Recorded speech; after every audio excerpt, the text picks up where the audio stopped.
In a small museum in Key West, Florida, there's a doll. It's not cute, it's not charming, and it's not for children. His name is Robert, and once you see him, you never forget him. He sits inside a glass case surrounded by letters, apology letters, from people begging for mercy, people who say Robert ruined their lives. But how could a doll do that? Robert is over 100 years old. He once belonged to a boy named Eugene Otto. Back then, Robert wasn't kept behind glass. He lived in Eugene's bedroom. He had a seat at the dinner table.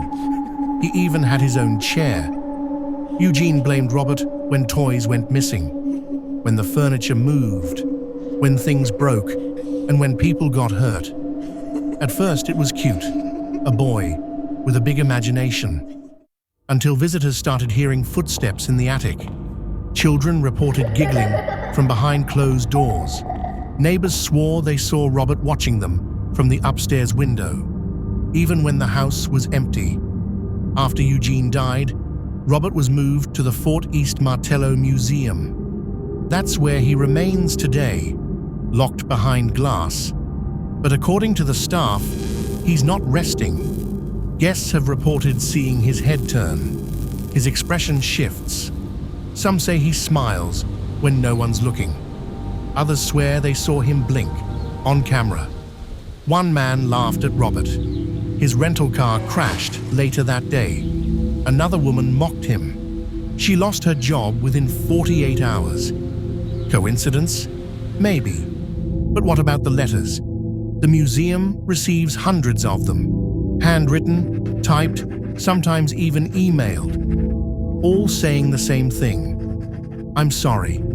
I didn't mean to insult you. Please forgive me. They come from tourists, from skeptics, from people who mocked Robert and then claimed to suffer car accidents, breakups, sickness, financial ruin. They beg him to lift the curse. Some even return in person, just to apologize. Skeptics say it's all just a story, that people blame Robert to avoid facing their own bad luck. But what about the footage? Security cameras have captured moments where the doll seems to move, just slightly.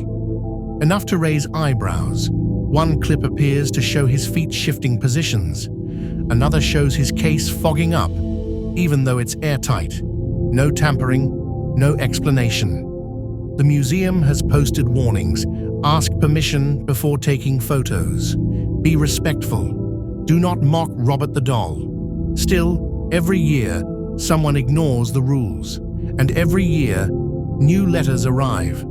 Some claim Robert isn't just haunted, he's possessed.